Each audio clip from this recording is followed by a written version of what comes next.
अशी 498 मंडळी जी शस्त्रसज्ज होती, भारताच्या मिलिटरीला सुद्धा जी 4 दिवस भांडत होती पण शरण येत नव्हती, शस्त्रास्त्राच्या भाषेनं सुद्धा संघर्ष करत होती, अशा खलिस्तान्यांचा मुर्दा भारताच्या लष्करानं देशाच्या एकतेसाठी, अखंडतेसाठी पाडला।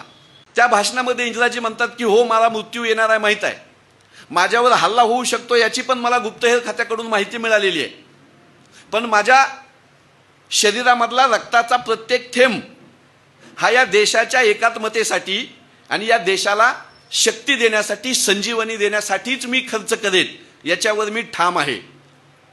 30 ऑक्टोबरला इंदिराजी सांगतात।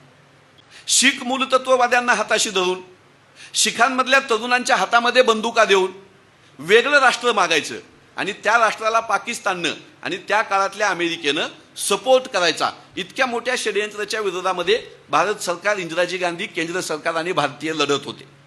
असेल तर आपल्याही प्रगतीला ते चांगलं असतं, हिताला चांगलं असतं, आपला शेजारी शांत असला पाहिजे, या 2 गोष्टी राजीवजींनी मनाशी ठरवलेल्या होत्या आणि जयवर्धने तिथले राष्ट्राध्यक्ष यांच्या विनंतीनुसार शांती सेना पाठवली।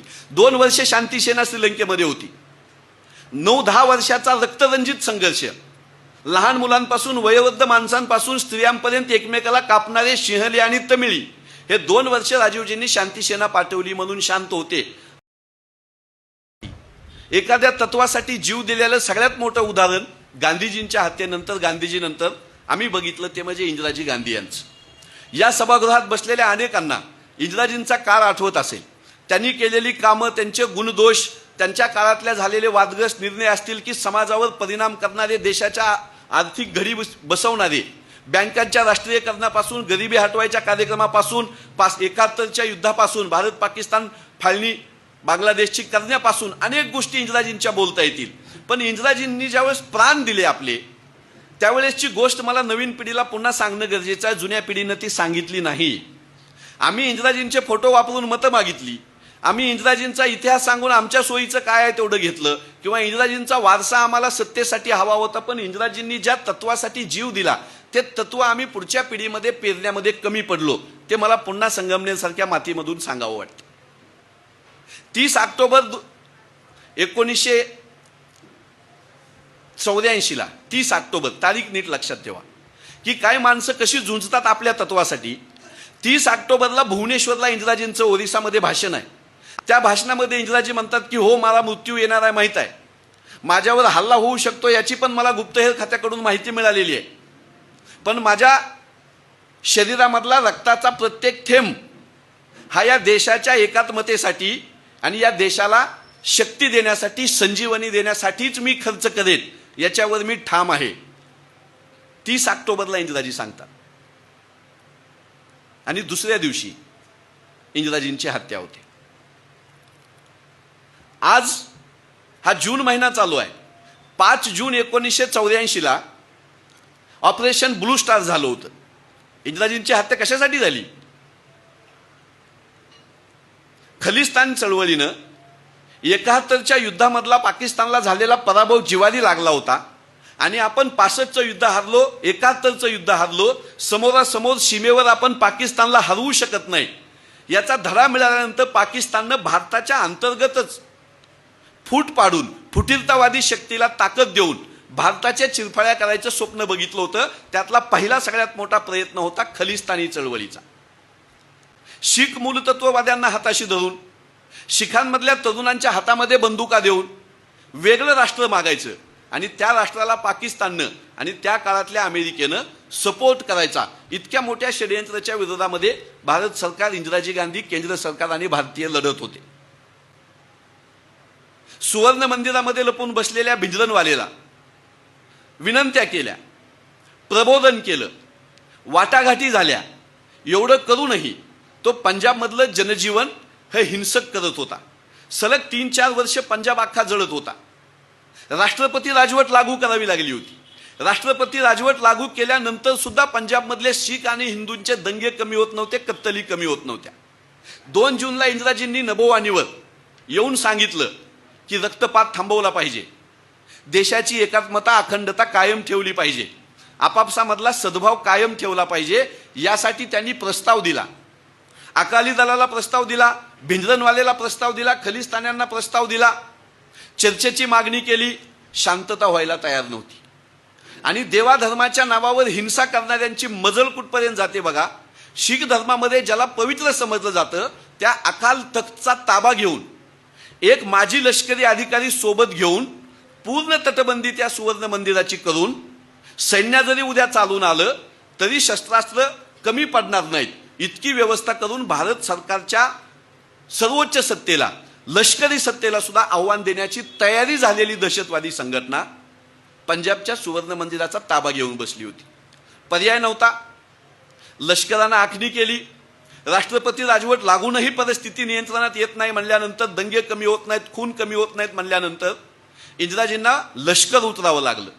लष्कर उतरल्यानंतर सुद्धा 2 जूनच्या संध्याकाळपासून ते 4 जूनपर्यंत बंदूक असेल, रायफल असेल, यानं संघर्ष चालू होता. भारताच्या मिलिटरीला सुद्धा खलिस्तानी जुमानत नाहीत आणि शरण येत नाहीत आणि शस्त्रास्त्राच्या लढाईत सुद्धा ते आपल्याला मागे रेटत आहेत असं वाटल्यानंतर लष्कर प्रमुखांनी रणगाड्यांची परमिशन मागितली आणि मग 12 रणगाडे सुवर्ण मंदिराच्या दारावर आणावे लागले आणि तोफा डागून 5 जूनला मध्यरात्री खलिस्तान्यांचा सगळा बिमोड करावा लागला. भिंद्रनवाले असेल, त्याला सहकार्य करणारे काही लष्करी अधिकारी, त्याचे सहकारी असतील, असे 498 मंडळी जी शस्त्रसज्ज होती, भारताच्या मिलिटरीला सुद्धा जी 4 दिवस भांडत होती पण शरण येत नव्हती, शस्त्रास्त्राच्या भाषेनं सुद्धा संघर्ष करत होती, अशा खलिस्तान्यांचा मुर्दा भारताच्या लष्करानं देशाच्या एकतेसाठी, अखंडतेसाठी पाडला.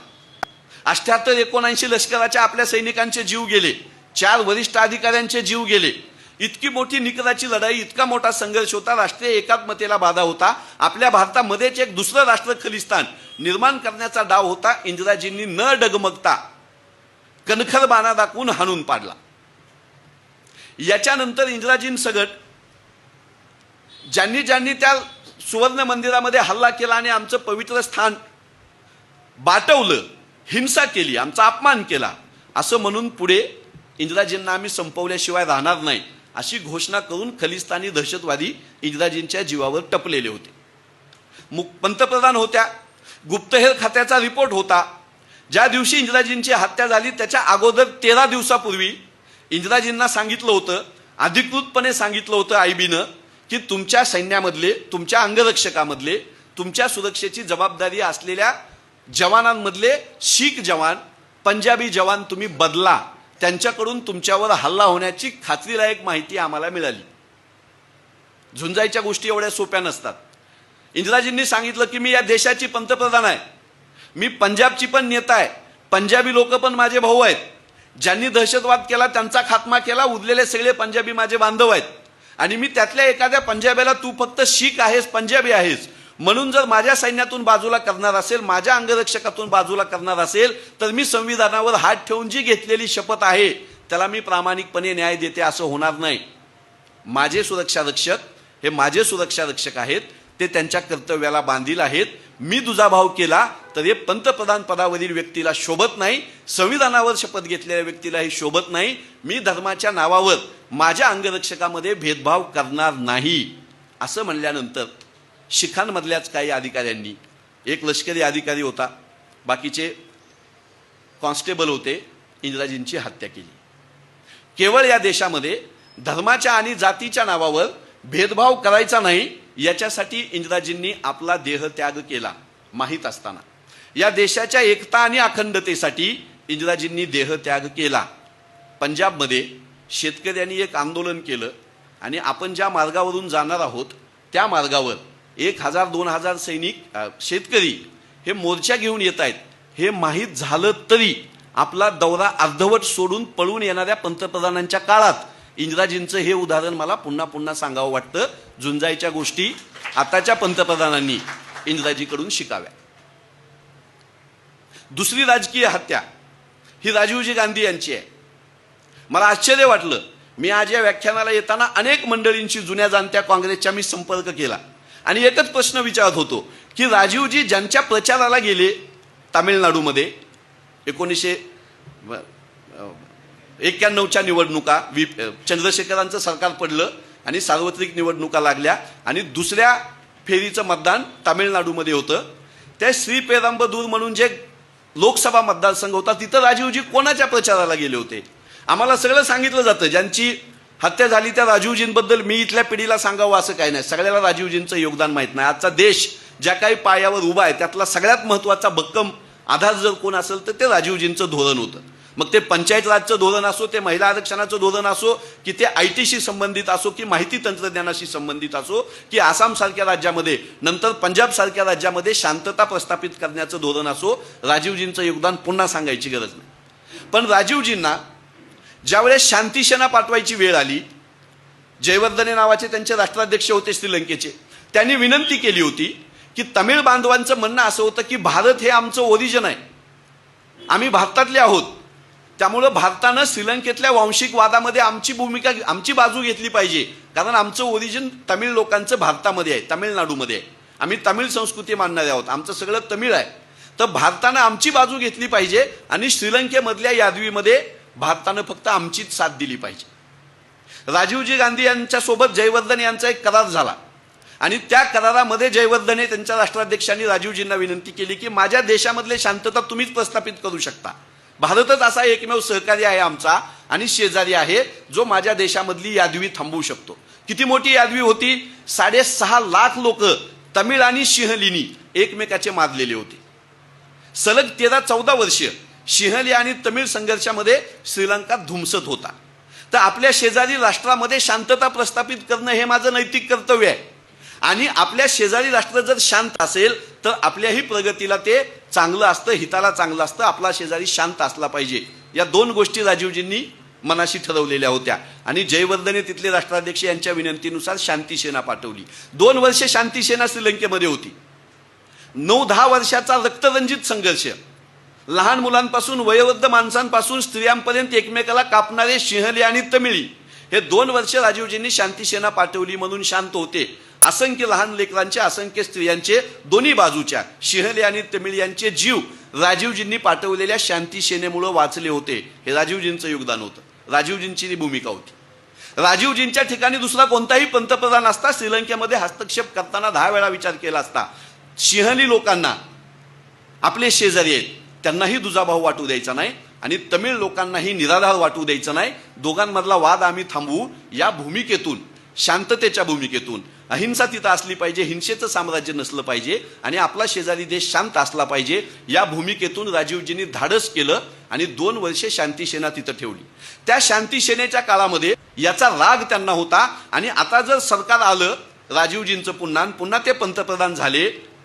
87ला राजीवजींनी पंतप्रधान असताना शांती सेना पाठवली होती. 91ला पुन्हा जर राजीवजींचं सरकार आलं तर आणखी श्रीलंकेमध्ये ते हस्तक्षेप करतील आणि आपली LTTEची दहशतवादी संघटना मोडून काढतील अशी भीती तमिळ लोकांना होती. आपल्याला दहशतवादी म्हणून सध्या इस्लाम दहशतवाद्याची भीती दाखवली जाते, सगळं दाखवलं जातं. जिथं इस्लामी दहशतवादी धर्माच्या नावावर मुर्दे पाडतात त्याचा तर निषेध करू आपण, पण जी इंदिराजींची पहिली राजकीय हत्या झाली ती आपल्या देशामधल्या शिखांनी केली होती. राजीवजींची जी हत्या झाली ती आपल्या हिंदूमधल्या तमिळ लोकांनी केलेली होती आणि महात्माजींची जी हत्या झाली ती आपल्या धर्मामधल्या उच्चवर्णीयांनी केलेली होती. या पहिल्या 3 हत्या, यातली एकही हत्या इस्लामच्या, मुसलमानांच्या नावावर झालेली नाही. हा इतिहासही माझ्या पिढीला पुन्हा सांगावा लागेल. तमिळ मिलिटंट, शीख मिलिटंट आणि माझ्याच हिंदू धर्मामधले उच्चवर्णीय दहशतवादी हे पण दहशतवादी असू शकतात, हे पण हिंसा करतात, निष्पापांचे जीव घेतात, हेही मला सांगायची ही योग्य वेळ वाटते. राजीवजी जर सत्तेत आले तर पुन्हा आमच्यावर अन्याय करतील आणि आम्हाला मारून टाकतील, आमची चळवळ मोडून काढतील, म्हणून राजीवजींवर रोष होता. आत्मघातकी बॉम्ब हा जो प्रकार जगाला दिला तो इतके हिंसक असे हे लिट्टेची लोक सिंहली लोक लिट्टेची लोकाला मारत होती. राजीवजी गांधी यांना दुसऱ्या फेरीमध्ये तामिळनाडूमध्ये प्रचाराला जाऊ नका असा गुप्तहेर खात्याचा पूर्ण अहवाल होता की लिट्टे तुमच्या विरोधात आहेत, श्रीलंकेमधल्या शांती सेनेच्या निमित्तानं तामिळनाडूमध्ये तुमच्यावर हल्ला होण्याची शक्यता आहे, तामिळनाडूमध्ये लिट्टे चळवळीबद्दल सहानुभूती आहे आणि तिथं तुम्ही प्रचाराला जाल तर तुमच्यावर हल्ला होऊ शकतो असा रिपोर्ट गुप्तहेर खात्यानं राजीवजी गांधी यांना दिला होता. राजीवजी गांधी तिथं ज्यांच्या प्रचाराला गेले होते त्या तामिळनाडू काँग्रेसमधल्या दलित नेत्या होत्या, स्वातंत्र्य सैनिक होत्या, पंडित जवाहरलालजी नेहरू यांच्या त्या साथीदार राहिलेल्या होत्या स्वातंत्र्य चळवळीमध्ये. दलित चळवळीमधलं तामिळनाडूमधल्या काँग्रेसचं स्वातंत्र्य सैनिकाच्या काळापासून नेतृत्व केलेलं एक मोठं नाव, त्यांच्या प्रचाराला मी जर नाही गेलो तर समाजामध्ये चुकीचा संदेश जाईल. एक महिला, ती दलित महिला जी स्वातंत्र्य आंदोलनापासून काँग्रेस विचाराशी लढते, तिच्या प्रचाराला मी न जाणं हा तिचा अपमान आहे, तिच्या संघर्षाचा अपमान आहे आणि तो संदेश मला तामिळनाडूमध्ये द्यायचा नाही. म्हणून परत राजीवजी गांधी यांनी, जसं इंदिराजींनी या देशाच्या एकात्मतेसाठी, एकतेसाठी आणि दुजाभाव करायचा नाही सत्ताधाऱ्यांनी, हा संदेश जायचा म्हणून आपल्या प्राणाचं बलिदान दिलं. राजीवजींना रिपोर्ट होता, अहवाल होता की राजीवजींनी जायचं नाही. राजीवजी म्हणाले की काँग्रेस चळवळीमध्ये, स्वातंत्र्य चळवळीमध्ये ज्यांचं योगदान आहे त्यांच्या प्रचाराला जर मी जाणार नसेल तर मी कसला नेता आणि मग मी कसला उद्याचा चेहरा, तर मला तिथं जावं लागेल. आणि राजीवजी गांधी त्या महिला नेत्याच्या प्रचाराला तिथं गेले. त्यांचं नाव मी सांगतो, ते नाव मला आज 2-2.5 तास असंख्य लोकांना फोनवर बोलल्यानंतर, रिसर्च केल्यानंतर सापडलं. हे सांगितलं जात नाही. आपल्या पिढीनं, इथं बसलेल्या जुन्या लोकांच्या पिढीनं हे नाव आम्हाला सांगितलं नाही. कोणीतरी सांगितलं, उठून जोरात सांगा, सगळ्याला ऐकू गेलं पाहिजे.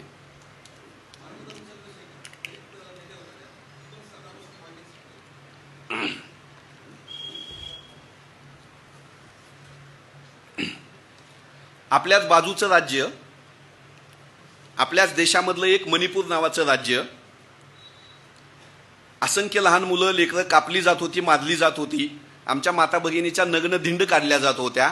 त्या काळामध्ये सुद्धा 2 वर्ष तिकडं डुंकून न बघणारा पंतप्रधान ज्यावेळेस आपल्या देशात आहे, त्यावेळेस राजीवजी गांधी शेजारच्या देशामधल्या लेकरांचे, महिलांचे जीव जाऊ नये म्हणून आपल्या प्राणाची बाजी लावत होते. हे पुन्हा एकदा सांगायची गरज आहे. झुंजायच्या गोष्टी तत्वासाठी इतक्या महत्त्वाच्या असतात सांगणं. राजीवजींनी दलित महिलेच्या प्रचाराला जर मी नाही गेलो तर चुकीचा संदेश जाईल म्हणून जीवाचा धोका पत्करला. शांती सेना श्रीलंकेमध्ये लहान लेकरांचे, महिलांचे जीव वाचावे म्हणून पाठवली. दलितांमध्ये चुकीचा संदेश जाऊ नये, त्यांच्यासोबत उभं राहिलं पाहिजे, स्वातंत्र्य सैनिकाच्या सोबत उभं राहिलं पाहिजे आणि शेजारी देशामध्ये सुद्धा हिंसा झाली नाही पाहिजे, यासाठी दुसरी राजकीय हत्येला आम्ही सामोरे गेलो. राजीवजींना आपल्या प्राणाचं बलिदान द्यावं लागलं. मद्रास कॅफे नावाचा पिक्चर नवीन तरुणाईला माझी विनंती आहे, यूट्यूबला आहे, तो आवर्जून बघा. म्हणजे राजीवजी गांधी यांच्या हत्येमध्ये नंतर काय काय झालं, कसं प्लॅनिंग झालं होतं, नंतर किती लोकांना शिक्षा झाली, हे सगळं तुम्हाला कळेल. 41 आरोपी होते, त्या 41 आरोपीपैकी 22 आरोपींनी पश्चाताप होऊन आत्महत्या केल्या होत्या.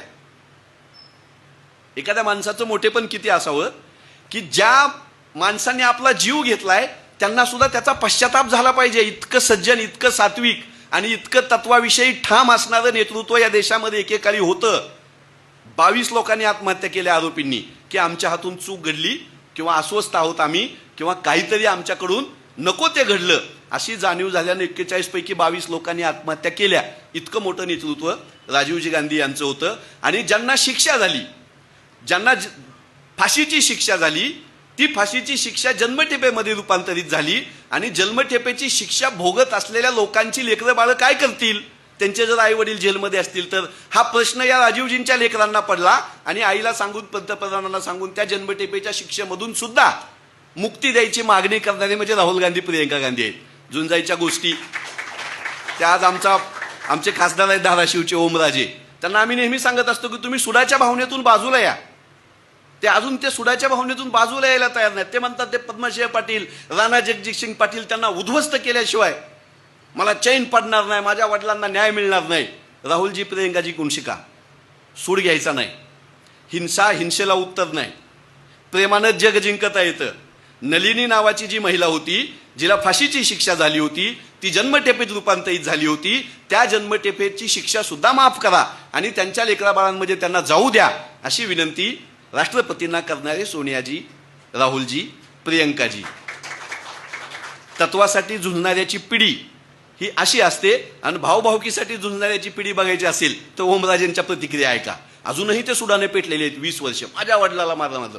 राहुलजी असं म्हणले. राहुलजींनी भाषणामध्ये सांगितलं, जम्मू काश्मीरच्या भारत जोडो यात्रेचा समारोप झाला, त्या समारोपाचं भाषण यूट्यूबला आहे, आवर्जून ऐका. बर्फ पडतोय, प्रचंड थंडी आहे.